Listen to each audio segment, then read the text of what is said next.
Tópico 5.5, referente à abertura do processo de defesa. Então, já lembrando, né, que nós temos a página de serviços no site da PRPGP, que fala sobre os procedimentos para o processo de defesa de MDT online, que está disponível no link da apresentação também. Bom, o sistema de defesa de MDT online da UFSM ele foi criado visando facilitar esse processo, né, e as consultas e acesso das coordenações e secretarias, né, e principalmente dos discentes envolvidos nos cursos de pós-graduação da UFSM. Sobre as defesas do exame de qualificação, já falando sobre elas, né, o doutorado, no caso, ele tem a abertura do processo de defesa online para os exames de qualificação, né. Por ser obrigatório o exame de qualificação, o sistema de defesa do MDT online também faz o processo de defesa do exame de qualificação. Nos casos do mestrado, não há essa obrigatoriedade do processo de defesa do exame de qualificação. Entretanto, poderá ser exigido o exame de qualificação nestes cursos, conforme o regulamento da pós-graduação, mas desde que esteja previsto no regulamento dos programas e bem como a forma da apresentação dele. Nestes casos, o processo de defesa MDT online não possui, como é que eu posso dizer, o registro desse processo de defesa. Entretanto, alguns cursos podem realizar um processo administrativo para isso, mas não há a obrigatoriedade desta abertura. Então, o regulamento, no caso do programa, né, que vai definir as exigências de integralização dos créditos para as disciplinas exigidas, né, no caso, pelo curso, e para a realização da defesa. Então, somente após integralizar todos os créditos exigidos pelo curso é que a defesa poderá ser aberta. Responsabilidade do discente, a abertura deste processo online, tanto de monografia, de dissertação ou tese. E nesse processo indicar a composição da banca examinadora, a data da defesa e desde que atenda os prazos para a conclusão do curso e os prazos para a tramitação deste processo. A abertura do processo de defesa deve respeitar 20 dias entre a abertura do processo de defesa e a data da defesa, para dar tempo da tramitação interna e análise das unidades envolvidas. Uma vez aberto o processo, né, ele é tramitado ao orientador para a anuência e posteriormente encaminhado à coordenação para a deliberação do colegiado. O discente deve, como é que eu posso dizer, na maioria dos casos, os discentes devem apresentar a MDT com antecedência mínima de 15 dias, tá? Mas algum curso pode exigir um outro tempo maior para isso. Então, a previsão legal para a realização das defesas e da banca examinadora, né, constam tanto no regimento da pós-graduação que ainda está vigente para os cursos Lato Sensu de 2014, né? No artigo 71, ele forma a composição da banca examinadora, sendo constituída por 3 membros efetivos, dentre eles o presidente, e um suplente para a realização do trabalho de conclusão. No caso da previsão legal dos cursos estrito sensu, né, o regulamento geral da PG de 2023 fala nas seções 5, 6 e na subseção 1 da dissertação. No caso, então, ele informa também que será considerado aprovado na defesa do exame de qualificação, dissertação ou tese o candidato que obtiver aprovação por maioria simples dos membros da banca examinadora, né? Quando a banca for constituída de um número par de membros, houver empate no resultado da avaliação, o resultado final deverá ser computado excluindo o voto do orientador. O candidato reprovado na defesa poderá ter, a critério da banca examinadora, até 6 meses para submeter a uma nova defesa de dissertação e tese. Em caso de segunda reprovação, né, dessa defesa, o discente será desligado do programa. Então, vamos falar agora sobre o fluxo das solicitações dos exames de qualificação e das defesas de monografia, dissertação e tese. Tudo começa com o discente, né, no qual o discente vai entrar no portal estudantil, no menu pós-graduação e submenu defesa de MDT. Então, caso o aluno tenha mais de um curso na UFSM, vai pedir para selecionar este curso, né? Após selecionar o curso, vai ser possível passar para os próximos passos. Caso não tenha mais de um vínculo, né? Então esse passo não será necessário. No passo 3, então, nós temos a página de solicitação, propriamente dita, né? No qual deverão ser informados o título da MDT, o tipo de MDT, no caso, especialização, mestrado, qualificação de tese ou a defesa do doutorado, né? O orientador deverá ser informado, né? E a data da defesa registrada. Lembrando que a data de defesa, hoje, nas regras atuais, tem que ser de 20 dias do prazo de abertura da defesa e o dia da defesa. Informar a área de concentração e a linha de pesquisa. Após preencher os dados, é só clicar no botão próximo para verificar se vai aparecer alguma pendência na solicitação ou não. No caso da apresentação, nós temos então uma pendência de multa com a biblioteca e, no caso, também saldo no RU, ele informa se houver alguma pendência com o RU, né? E neste caso aqui nós temos uma pendência em disciplina, no qual essa disciplina não consta no plano de estudos. E esses casos sempre vão acontecer se alguma disciplina não estiver vencida no plano de estudos, pois todas as disciplinas do plano de estudos têm que estar vencidas, como vimos no curso anterior. Caso tenha alguma situação desse tipo, que impeça a abertura do processo de defesa, o discente deverá proceder com a verificação do plano de estudos e devidas ajustes das solicitações que se encontram nesta parte da solicitação de defesa. Então, após inserida essa primeira informação, né, nós temos que passar agora para a elaboração da banca examinadora, né, que o aluno deverá informar os nomes dos demais membros da comissão examinadora, além do orientador, que é o presidente, né. Deve preencher o quadro, né, vai ter lá adicionar participante. Para isso, vai ser necessário informar o tipo de vínculo, né, ou seja, um servidor, caso seja docente da UFSM, e externo, caso não seja docente da UFSM. O nome do participante, ao clicar na pesquisa, né, caso seja docente, e caso seja externo à UFSM, informar manualmente o nome deste membro. A sigla da instituição no qual esse participante está vinculado, caso houver, né, o nome completo da instituição, o CPF ou passaporte, data de nascimento e a titulação do participante, né, no caso, mestre, doutor, por exemplo.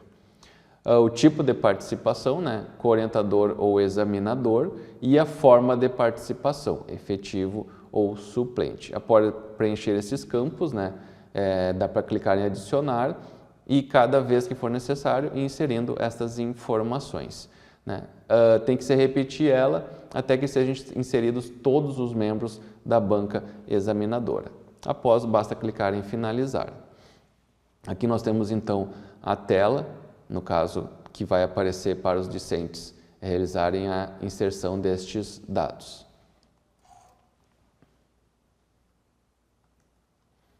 Então, referente à composição da banca examinadora, né? Ela deve ser aprovada pelo colegiado do curso, né? Devendo ser composta pelo presidente. Então, iniciando por um presidente e demais membros de acordo com esta relação que nós temos na especialização e residência, por mais 2 membros efetivos e um suplente. No mestrado, devendo ser obrigatoriamente informado, no mínimo, mais 2 membros efetivos e um suplente, podendo ser ainda constar os co-orientadores, no caso, né, do mestrado. No caso do doutorado, a qualificação de doutorado ela tem que ser constituída, no mínimo, por mais 2 membros efetivos e um suplente, sendo que pelo menos um dos membros efetivos deve ser externo ao UFSM. Na tese, ele deve ser obrigatoriamente informado no mínimo mais 3 membros efetivos e uma suplente, devendo ser no mínimo 2 membros externos ao UFSM. Para todos os casos, né, não podem fazer parte da banca, né, familiares, parênteses, né, ou afins do do aluno e do orientador, né, até o 3º grau. Alguns erros no preenchimento da banca, né, que podem aparecer devido a alguma situação, né. Sempre que aparecer, deve-se clicar em corrigir para realizar o devido ajuste, né. No caso, nós acabamos de falar aqui sobre a composição da banca, né, então sempre que houver estes erros, vai aparecer no sistema. Então, o passo do orientador, então, o professor orientador ele tem acesso ao sistema do Plano de Estudos e Defesa através do portal do professor, né? E vai escolher a opção Plano de Estudos e Solicitação de Defesa. O acesso também pode ser feito diretamente ao portal do Plano de Estudos e Defesa. No caso do orientador, vai sempre aparecer uma listagem dos alunos que ele tem que informaram ele como sendo orientador no plano de estudos, né? No caso da defesa, vai aparecer ali a situação em avaliação orientador, são esses casos que o orientador deve fazer a sua análise e realizar os devidos trâmites se estiver tudo em ordem. O passo da coordenação, ou no caso para análise do colegiado, né? O acesso ao processo de defesa dos discentes pela coordenação da secretaria é feito por meio do portal do Plano de Estudos de Defesa, no caso da secretaria, e da coordenação também pelo portal do professor. O processo ele também vai aparecer na caixa postal, né? Então, da mesma forma do plano de estudos, ele é o mesmo sistema, né, praticamente, então os acessos eles são pelos mesmos lugares, né? Cada um com a sua situação, no caso da defesa, vai abrir a defesa desses discentes. Então, ao acessar o plano de estudos e defesas para a coordenação do curso, né, aparecerá uma lista de discentes com os processos do plano de estudos e defesa. Então, deve ser analisados aqueles casos onde tem a defesa informada e verificado os alunos que estão em situação de avaliação da coordenação, por exemplo, né. Após verificados os dados da solicitação, né, e com a aprovação do colegiado, né, uma vez aprovado, então, o processo é tramitado para o Núcleo de Controle Acadêmico da pós-graduação. Lembrando que esses processos eles podem estar aparecendo direto na caixa postal também, tá? Então, o passo da PR-PGP vai ser o Núcleo do Controle Acadêmico verificar a situação curricular e a documentação dos acadêmicos da pós-graduação. No caso, se estiver faltando algum documento, né, um servidor do Núcleo de Controle Acadêmico realizará contato via e-mail com esse discente e provavelmente dando conhecimento ao curso, né, de que há uma pendência documental. Muitas vezes é a não entrega do diploma, se um aluno não entregou um diploma ainda para nós, né, no caso o diploma que que possibilitou o ingresso no curso. Estando tudo ok no caso, né, esse processo ele é tramitado para o Núcleo de Acompanhamento de Cursos, que elabora a portaria de defesa e realiza os últimos ajustes ali, né? Então, o NK aqui, no caso, ele analisa os dados informados na defesa e a composição da banca, né? Estando tudo em ordem, né, tramita o processo de defesa para a coordenação do curso com a portaria da defesa. Não estando, caso algum membro, por exemplo, da banca examinadora ter alguma situação que precise de análise, o setor vai retornar este processo para manifestação ou do curso ou do discente. No caso, também é verificada a data da defesa. Se a data da defesa for uma data onde o aluno não tem autorização para realizar a defesa, ou seja, é posterior ao prazo limite de conclusão do curso que esse aluno teria, esse setor também vai retornar para que seja verificada referente à prorrogação de prazo para a defesa, porque se não houver, essa data de defesa ela não está de acordo com o que o colegiado previamente havia autorizado. Quando houver essa tramitação também para o curso com a portaria de defesa, os demais documentos dessa defesa estarão disponíveis na página do plano de estudos e defesa deste aluno. No caso, a ata de defesa, os certificados de participação, os memorandos, né, que poderão ser usados. Então, no passo da secretaria do curso, né, após analisados pelos setores anteriores, né, é tramitado para o curso para dar andamento ao processo de defesa, ou seja, se a defesa foi liberada, basta aguardar a defesa ser realizada.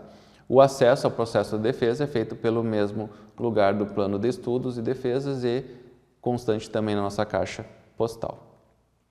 Então, ao entrar na página do plano de estudos de um aluno, né, aparecerão aqueles itens na última parte da página referente aos documentos que serão usados para a defesa e também posteriormente aparecerão ali. Caso seja necessário realizar alguma alteração, né, basta clicar no botão alteração. Por exemplo, a secretaria ela é responsável por uma alteração do título, caso houver algum problema do título.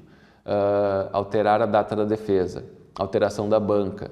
Isso tudo são procedimentos que a secretaria vai proceder neste momento, caso seja necessário antes ou também alguma situação de ajuste após a defesa. Na tela de alterações, então, é possível solicitar a troca de título e ou a data da defesa, devendo-se incluir a justificativa no quadro abaixo. Caso for uma alteração, no caso da banca, aí coloque na justificativa, né, que é uma alteração da banca.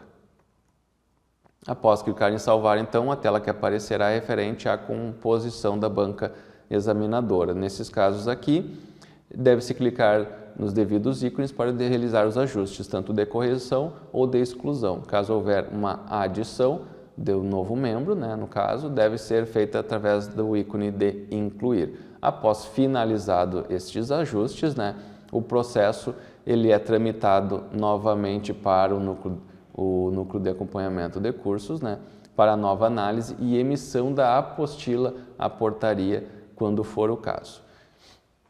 Então, feito todos esses procedimentos, né, o processo está apto para a defesa. Após a defesa, nós teremos os próximos cursos falando sobre isso.